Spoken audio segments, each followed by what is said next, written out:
continuando. Ele vai fazer algumas citações de frases que estão no livro que a gente vai antecipar um pouquinho e vamos voltar lá na frente depois. Saiba que, com o tempo, as coisas em direção às quais nos movemos passam a existir. Isso é fantástico, essa frase. Tudo que você pensa, um dia vai se realizar. Você está se movendo em direção a isso. Se você pensa na sua vida de uma forma bonita, produtiva, se você pensa em si mesmo como alguém que pode construir algo para o mundo, isso vai se realizar.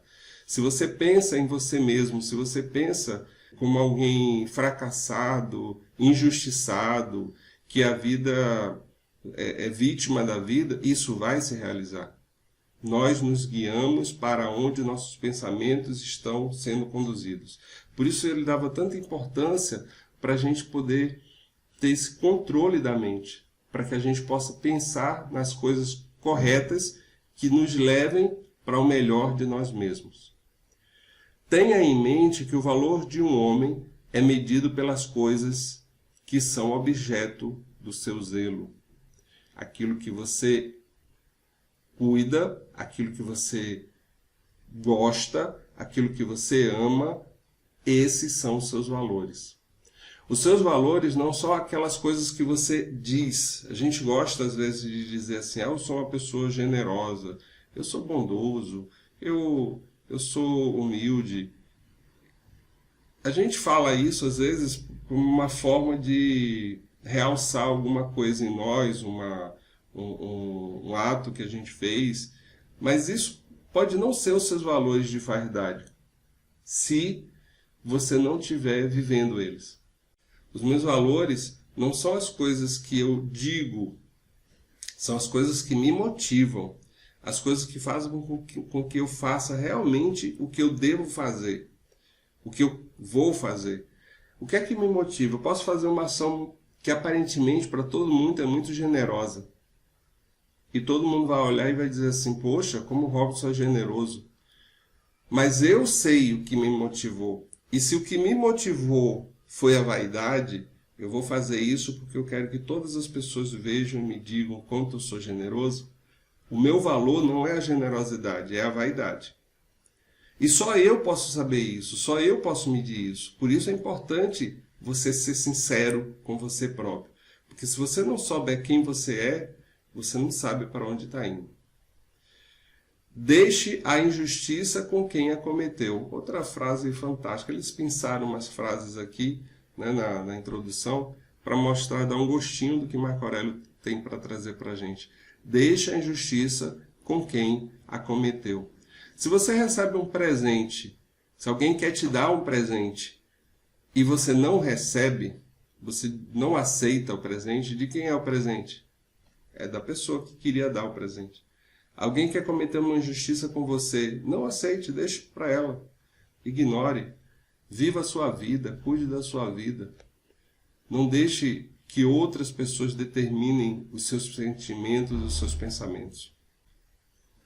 A gente vai falar mais disso quando tocar nesses assuntos especificamente na leitura do livro.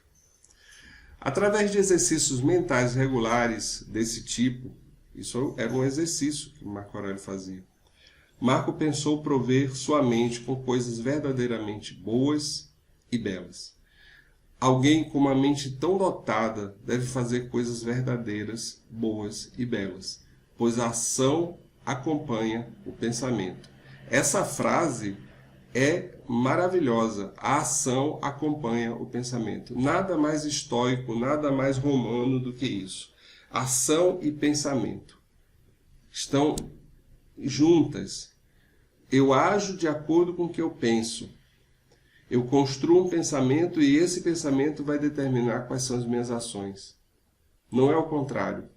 Por isso, saber o que eu estou pensando, determinar o que eu estou pensando, é importante para que eu possa ter uma vida boa, uma vida de sucesso. E quando eu falo sucesso, não é só sucesso financeiro também, mas sucesso de plenitude, de eu saber que eu estou fazendo o melhor de mim, que eu estou dando o melhor de mim. Sua mente, escreveu Marco, fica tingida pelos pensamentos que a alimentam, porque a mente é matizada pelas ideias e imaginações. Sature sua mente, então, com uma sucessão de ideias como estas. E ele prossegue para lembrar a si mesmo ideias que tornarão possível viver em um palácio de maneira correta. Tão importante quanto a forma de suas ideias é a sua utilidade. Elas são, no fim das contas, mobiliário. As ideias são mobiliário. Lembra que falou antes que ele era como um carpinteiro? As ideias que você constrói na sua mente, elas são a mobília dessa casa que é a sua mente. E é com elas que você vai decorar a sua vida, com elas que você vai decorar a sua existência. Quando ele fala que a sua mente fica tingida pelos pensamentos que a alimentam, porque a mente é matizada pelas ideias e imaginações, então que a gente deveria saturar nossa mente com uma sucessão de ideias como essa. Ele vai falar de ideias muito belas, que essas deveriam ser as que a gente deveria estar pintando a nossa mente o tempo todo. Ele está fazendo referência a uma ideia que é muito estoica, que é de que nós aprendemos através de sensações. Sensações são o que eu toco, o que eu sinto, o que eu cheiro, o que eu vejo, o que eu escuto. As sensações, que estão ligadas aos meus 5 sentidos, meu olfato, elas são o meio pelo qual a gente aprende, segundo os estoicos. Só que isso é uma aprendizagem muito superficial. Essa sensação vai levar a uma introspecção, que é eu senti algo, eu senti um gosto, eu vi alguma coisa, e isso entra em mim até um determinado ponto. E aí, essa introspecção repetida, em algum momento, vira uma representação. Ou seja, dentro de mim eu acho algo que bate com o que está fora de mim. E eu faço uma relação entre o que há dentro de mim e o que está fora de mim. Essa relação, quanto mais ela é reforçada, ela vai aprofundar até que se vire um conceito. E um conceito é algo que está intrinsecamente fazendo parte da minha alma. Não afeta só a minha parte externa, minha personalidade. Afeta a minha alma. Vou colocar uma imagem aqui para vocês verem melhor isso. Aqui está o meu ser. O ser é o que eu tenho de mais essencial, é quem eu sou. Nós vivemos muito na esfera do estar. Nós estamos. Quando pergunto para você quem é você, é comum que você diga assim: eu sou fulano, eu trabalho na empresa tal, eu tenho tal profissão, eu sou pai, eu sou mãe, eu tenho filhos. São coisas que, na verdade, não são você. Não são, estão. Você está sendo essas coisas. Porque você nem sempre foi dessa profissão, nem sempre trabalhou nessa empresa, nem sempre foi pai, nem sempre foi mãe. Então, se você nem sempre foi, você está. E pode, inclusive, deixar de ser. O ser, não. Quem você é, isso é inextinguível. Esse ser é revestido de uma alma, segundo os estoicos. Então, há um núcleo em mim que é o meu ser, onde eu sou de fato, que eu sou sempre, desde que eu era bebê, eu já era e agora sou ainda do mesmo jeito. E ao redor deste ser existe uma alma. Alma, só para a gente ficar bem claro para o pensamento filosófico, a alma não é o fantasminha camarada que vive viajando. A alma são os seus pensamentos e os seus sentimentos, principalmente aqueles mais elevados. Isso é a sua alma, aqueles mais profundos. É o conjunto de seus pensamentos e de seus sentimentos. Ao redor desta alma existe uma outra camada que se chama personalidade. Os gregos, quando faziam teatro, eles usavam uma máscara. O nome dessa máscara era persona. Persona vem dessa ideia de que é uma máscara externa que, na verdade não sou eu, é um papel que eu estou interpretando. Então eles entendiam, quando adotaram isso para a palavra personalidade, que vem de persona, de que o meu corpo físico, a minha aparência, a minha energia, todas essas coisas são parte da minha personalidade, ou seja, uma máscara que eu estou usando, que na verdade está simplesmente por trás dela essa minha alma, e por trás dessa minha alma esse meu ser. Essa alma que são os pensamentos e os sentimentos. Então, quando eles falavam de sensações, eles queriam dizer o seguinte: olha, toda hora nos afetam sensações.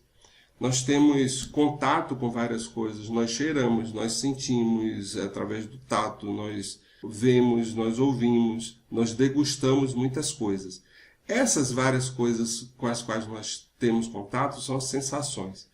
À medida que elas vão entrando em contato conosco, elas vão causando essa introspecção, ou seja, elas vão penetrando na nossa personalidade. Essa introspecção acontece na personalidade, porque a personalidade começa a gostar de umas coisas e a não gostar de outras coisas. Ela passa a ter um comportamento de contrastes. Então, eu gosto disso, isso é legal, isso é bom, isso eu não gosto, isso não tenho agrado. A personalidade tem essa introspecção. Quando essa introspecção vai ficando mais forte, vai se fortalecendo, ela vai criar uma representação, porque ela começa a invadir os meus pensamentos, passa dos meus gostos e não gosto, gosto e não gosto, da personalidade, e entra nos meus pensamentos e nos meus sentimentos. Eu passo a ter uma relação mais íntima com ela. Isso é introspecção. Essa introspecção, que já afeta não só a minha personalidade, mas a minha alma, ela pode acabar criando conceitos. E esses conceitos estão tão enraigados em mim que são difíceis de tirar, para o bem ou para o mal. Essa era a ideia que ele estava falando quando ele dizia que a nossa mente é tingida pelos nossos pensamentos. Tingir vem de cor, ou seja, as cores da nossa mente, elas ficam manchadas, a nossa mente fica manchada com a cor dos nossos pensamentos. Se os meus pensamentos eles são egoístas, são mesquinhos, são maus, são pejorativos, esses pensamentos com essas cores mais grotescas vão manchar a minha mente. Ela vai ficar impregnada disso. E aí é difícil de eu tirar ou de eu colocar um pensamento mais puro dentro dele, porque ele está sujo. É como se eu pegasse um balde e esse balde está cheio de lama. E eu tentasse jogar a lama fora sem lavar o balde e quisesse colocar água limpa dentro. Você beberia essa água?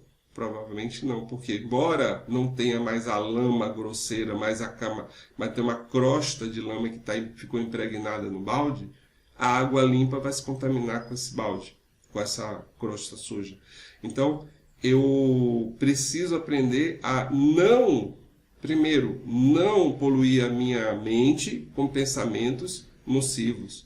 Da mesma forma, se a minha mente está impregnada de pensamentos generosos, bondosos, alegres, genuínos, de bondade, essas cores vão também estar ligadas a esse pensamento. E quando eu tentar colocar uma coisa que não seja boa dentro da minha mente, naturalmente, se ela está impregnada de pensamentos positivos, naturalmente isso vai ser rejeitado. Eu vou ter asco disso, vou ter nojo desse pensamento. E aí é um segredo que os estoicos nos passam de como eu mantenho a minha mente saudável. O Marco Aurélio conseguia manter a mente dele sã, apesar de todas as dificuldades que ele vivia. Por quê? Porque ele estava com a mente o mais possível cheia de pensamentos positivos. Era um exercício. Preste atenção, gente. Ele não está falando aqui de coisas teóricas. Ele está falando, exercita isso. Experimenta isso na sua vida.